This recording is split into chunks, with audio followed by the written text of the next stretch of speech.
Hello, and welcome to this week's episode of Jessica Recommends. Very excited. It is October 1st when I'm recording this, and that is my mom's birthday, for one thing. And also, it is the start of Halloween month, and I do love Halloween. I already have big plans for my costume this year, and I love Halloween books and sort of spooky light things. I am not super into horror, but I do enjoy vampires, werewolves, all kinds of things. I'm a little short on time though this week, so I am kind of recording a short video, not a super huge category to start us off with, because I just know when I get to things like vampires and stuff, I'm going to have so much to say and so many books to recommend. That's got to take more time. But this week, first of all, I am listening to the audiobook of Wayward by Amelia Hart, really enjoying it.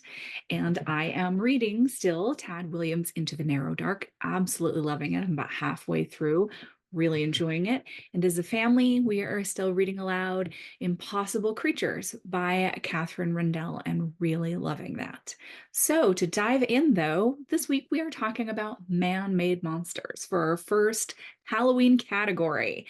So I've got my Dark Crystal Skektex Essence True Organic Gilfing Essence t-shirt on because I guess, spooky Muppets, the scarier Muppets they count as a man-made monster, right? And what I'm talking about with this is basically the whole video. All these books to me are inspired by Mary Shelley's Frankenstein. I did not love this book the first time I read it. I read it in high school and I was very into fantasy at the time that was sort of all that Terry Brooks and all those sort of Lord of the Rings type of books where they were very particular. They explained everything in detail. And I read a lot of science fiction, a lot of Dune and things like that, where they're like, this is exactly how this spaceship flies. And so when I read this and didn't really know anything about it, I had no backstory to it at all, like about her, didn't know anything. I was just like, this guy creates a monster and then runs away from it. And it doesn't even say how he created it, because you picture the old movie and kind of the cartoony figures. He's all sewn together with big stitches and he's got the bolts and he's got a square forehead and he's green and stuff like that. And that's not what he looks like at all. So I didn't realize that was strictly like a 1930s movie trope that was happening. And I did not realize that he was there was no detail. I thought he was sewn together out of dead body parts. It's sort of implied, but it actually says, I won't tell you how I made this creature because I don't want other people to copy it. And I was like, oh, what a cheat. She just didn't want to come up with any scientific methods or anything. And now as an author, like mad respect, that was a really good way to do this. Rereading it as an adult, I absolutely love this book. And also knowing the context behind it, where and how she wrote it, what was going on in her life, and all these things. And the fact that this was really the first science fiction novel is so amazing to me. I love it. And I love sort of everything that's come from it. This concept of like, did we go too far? Like, what does this mean? What is the nature of humanity? The monster wants love and wants human connection and all these things, and then turns violent when he doesn't get it because no one understands him and all this. And you're like, yeah, Victor is like so much worse. I love that meme about like, you know, smart people know that Frankenstein is the name of the doctor, not the monster. And it's like truly wise people realize that Frankenstein is the monster, not the monster. Like, and I really appreciate and understand that so much better now. This was my mom's copy for her book club, so it's filled with her lovely notes, which I really enjoyed looking through the last time. I actually listened to an audio recording of it with like sort of a very posh full cast and really enjoyed it, and looking along with my mom's notes as I listened to it was really great. So if you have not read Frankenstein, I highly recommend it, but I recommend you read it in tandem with this. This is kind of, to be honest, the whole reason why I wanted to do this video, because I wanted to talk about this book. If you have not read Mary's Monster by Leda Judge, you absolutely must. This book is indescribable. I thought about doing a book or a video called like, what even is this?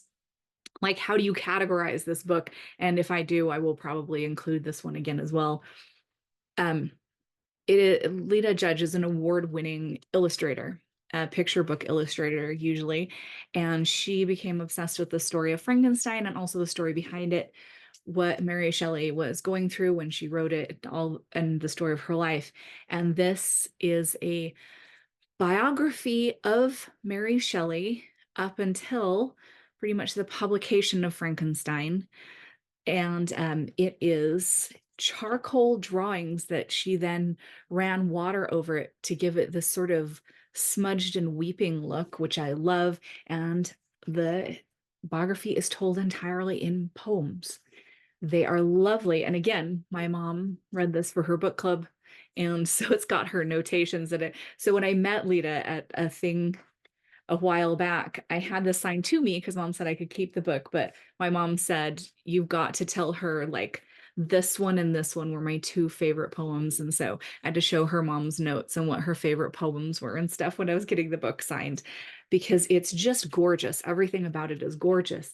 It tells the story of Mary's life, her youth, like very clearly, and is so beautifully done.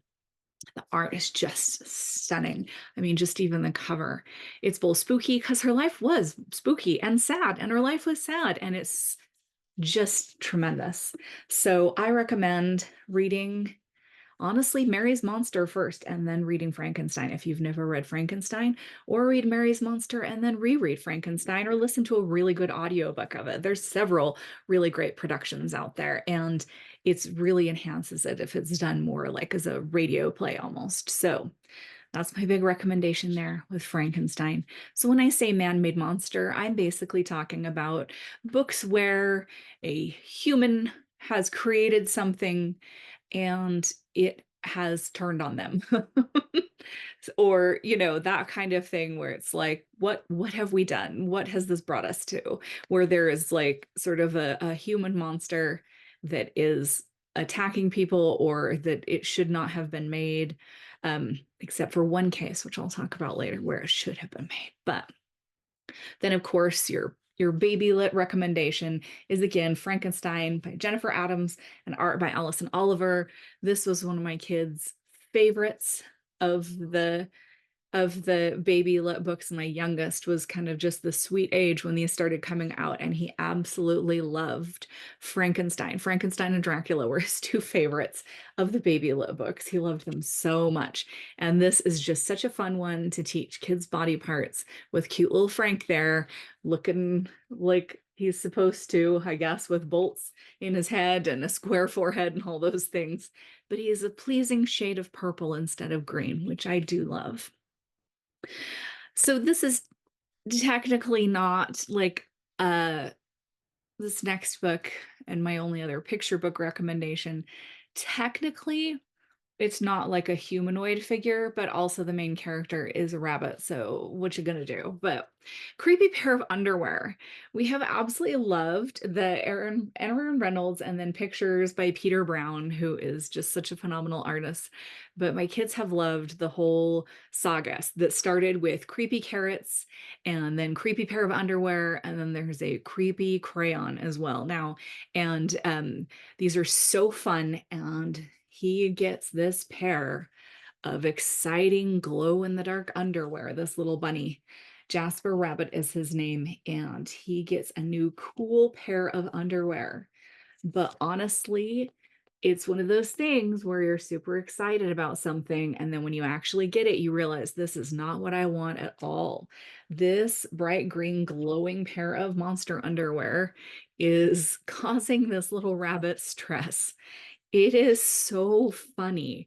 I'm not really into sort of potty joke books, you know. I didn't like Walter the Farting Dog. I got it for my oldest just because it was like the hot book at the time, and it was kind of like, oh, ho, ho, so not. And then after a while, I'm like, I really hate everything about this.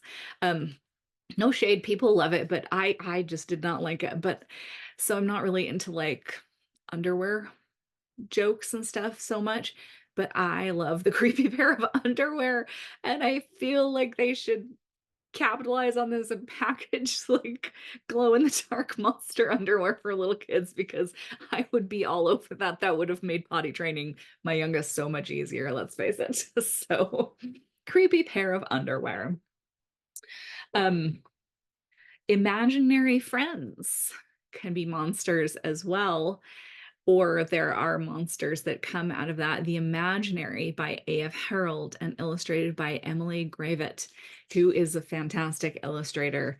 Um, this is a wonderful, sort of strange and atmospheric book about this little imaginary friend to this girl and what happens when someone can see him and it's not a good thing.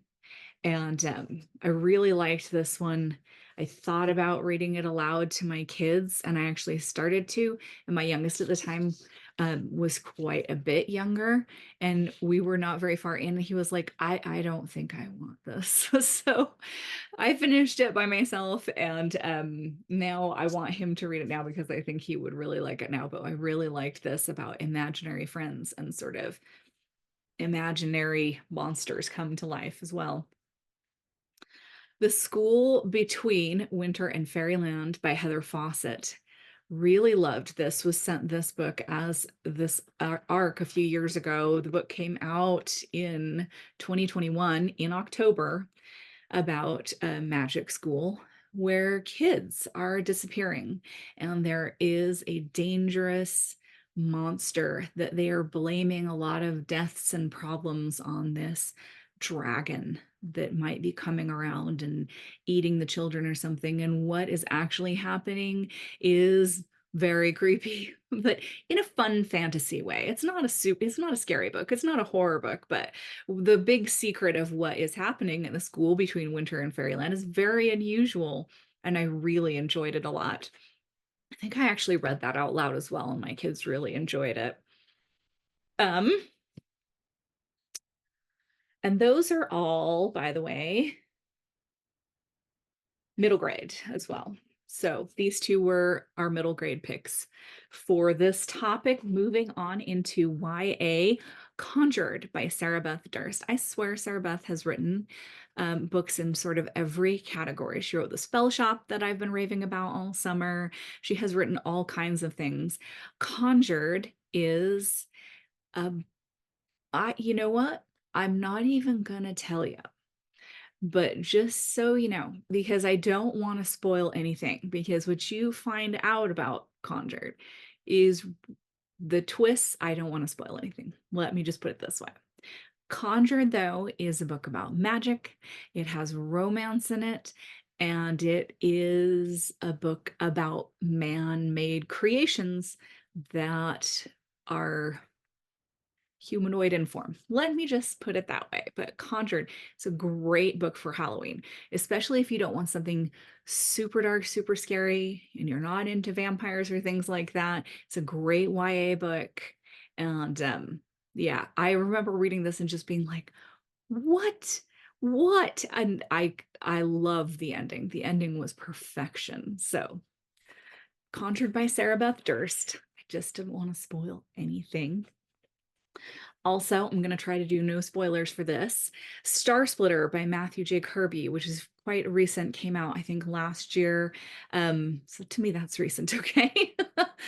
But Conjured, Star Splitter is a really fun science fiction novel where in order to travel faster than light, what's actually happening is that your body is being 3D printed, essentially. Out of organic material, they make you a new body on the planet that you need to be on, or the spaceship that you need to be on for certain periods of time. But then that leaves you with more than one body, but it's not supposed to. There are many protocols in place to prevent you from having clones walking around. So they're cloning you and then getting rid of one of those clones. And so I'm just not even going to tell you any more about that.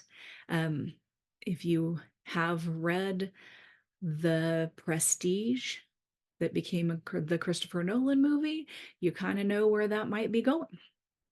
So, uh, Star Splitter by Matthew J. Kirby. So fantastic. Really, really great sci fi, really interesting concepts, and really sort of mind bending, like in the twists and in the characters narrating and stuff like that.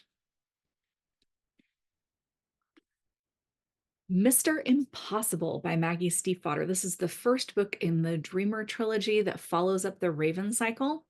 Um, if you know about the characters from these books, there's some of the ongoing characters, Ronan Lynch and the Lynch family. It's revealed during the course of the Raven cycle. Sorry, but the books are a little bit older, so I'm going to spoil that. But they are dreamers. They can dream things into reality. And so Mr. Impossible is the first book in the trilogy. Call Down the Hawk. Can't remember the third one. Sorry. Call Down the Hawk was the second one. They're all so great. And it is about Ronan and Co., like more people that he discovers who are also dreamers, who can dream something into life.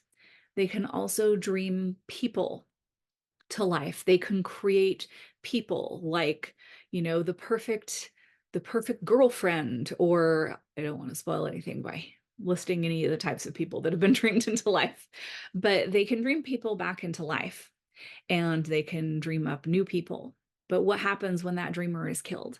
What happened if that dreamer gets sick or something like that, or can't take care of the creation that they dreamed into life, is what these are dealing with.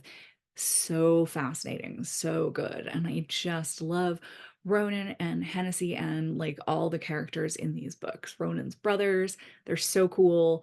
Love them. So you don't have to start with the Raven cycle.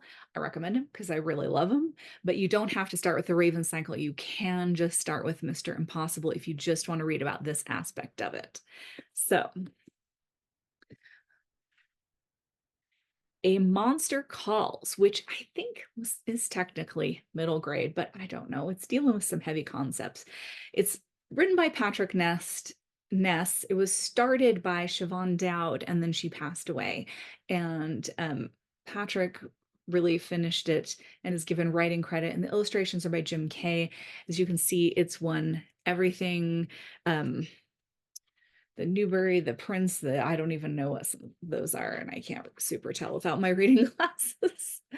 But it's a gorgeous illustrated novel. There was a movie a few years ago. I didn't really see it. I don't know if the movie did it justice, but this monster, this sort of tree beast monster, is attacking this kid who sort of created it. And the reason why he created it is very heartbreaking. And it's a really interesting sort of allegorical story about grief and anger and having them turn into like a real physical form.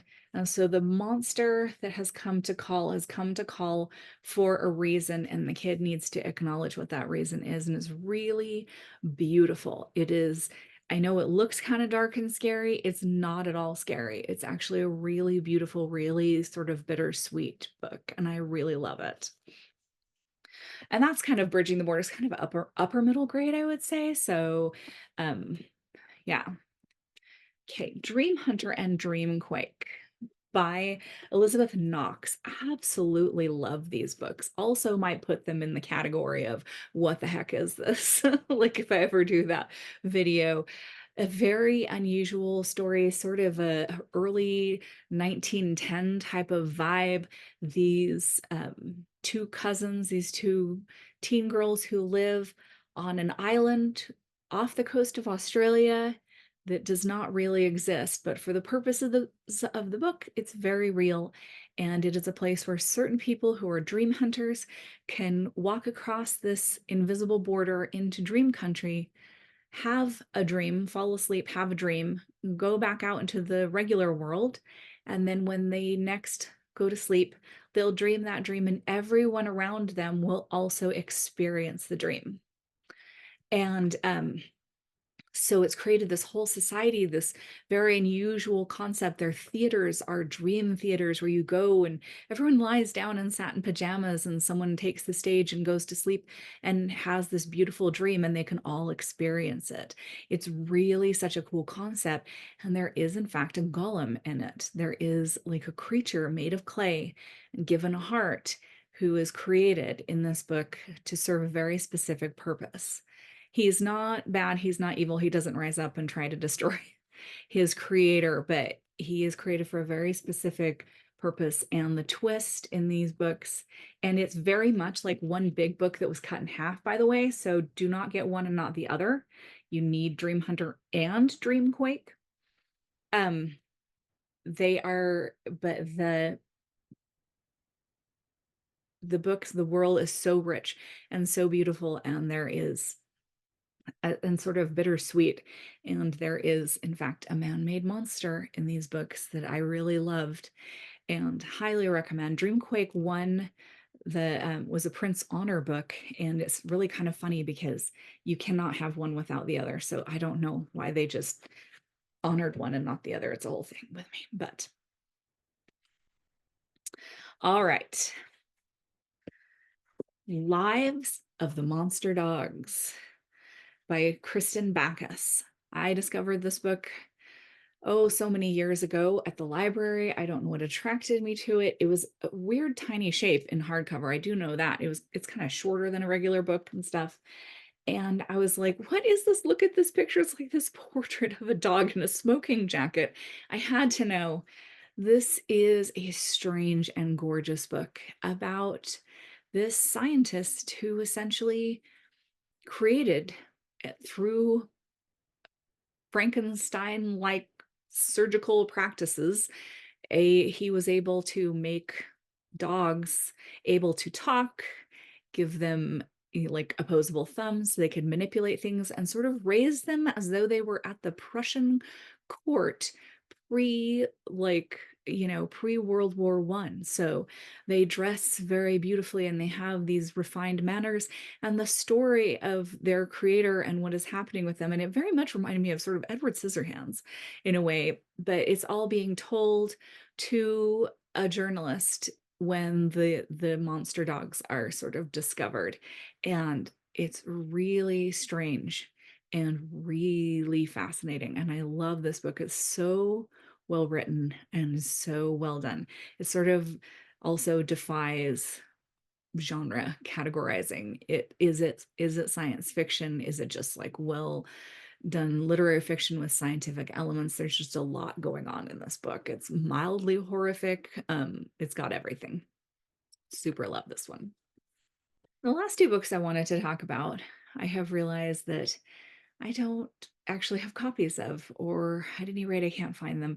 The bookshelves are still a mess, and it's really funny, but you can't see what's happening on the floor behind me. My chair is apparently covering the view of the fact that behind it is just like someone vomited up every comic book under the sun in the little case with the backboard. Like I have X-Men. I just found something that I've never seen before and it's signed. The cover of it is signed. It's called Technosaurs and it's like robot dinosaurs, and I've never seen it before in my life. I have zero memory of it. So my son was just in here with me and he said, like, have you thought about doing a video about stuff you found in your office that you don't recognize? I'm like, I really should. I have found stuff that just whatever. But I don't have a copy to flash to you, but I do recommend also for our man-made monsters, The Prestige, the Christopher Nolan movie with Christian Bale and what's his bucket? Brain just went blank. But it's Wolverine, that guy, Hugh Jackman. Hugh Jackman, really great. Such a great movie. The book is very different. The basic concept is the same, but the book is actually has a different ending. And I can't for the life of me remember who wrote it now, of course, that I'm going to talk about it. But The Prestige, the novel, which is an award-winning novel, is really good, and sort of shows like what does happen when you start creating people and what do you do with them? And it's really weird and sad. And also Dr. Jekyll and Mr. Hyde. The Strange Case of Dr. Jekyll and Mr. Hyde by Robert Louis Stevenson. I absolutely love Robert Louis Stevenson, and that book is kind of different to me from his other stuff. Things like Kidnapped and Treasure Island, of course, but it's really enjoyable. And I also really recommend, there's out there on Audible and stuff, there's really great audio productions of it that have like a full cast reading or like a very famous, British actor reading it or something like that. Highly recommend that. And that is why I don't have a physical copy to show off, because I have an Audible copy that's being read to me by Shakespearean actors. And I love that. But The Strange Case of Dr. Jekyll and Mr. Hyde is really good, and really does show what happens when you sort of turn yourself into a monster. And I love that book to pieces. So those are my recommendations this week for our man-made monsters. Please tune in next week when I am pretty sure I'm going to be talking about vampires. Yeah, I've just got that feeling in my heart. It's going to be all vampires next week. So I'll get my Dracula the Ballet t-shirt out to the closet, and we will have some fun with vampires next week. But good luck and happy reading, and don't forget to like and subscribe, please.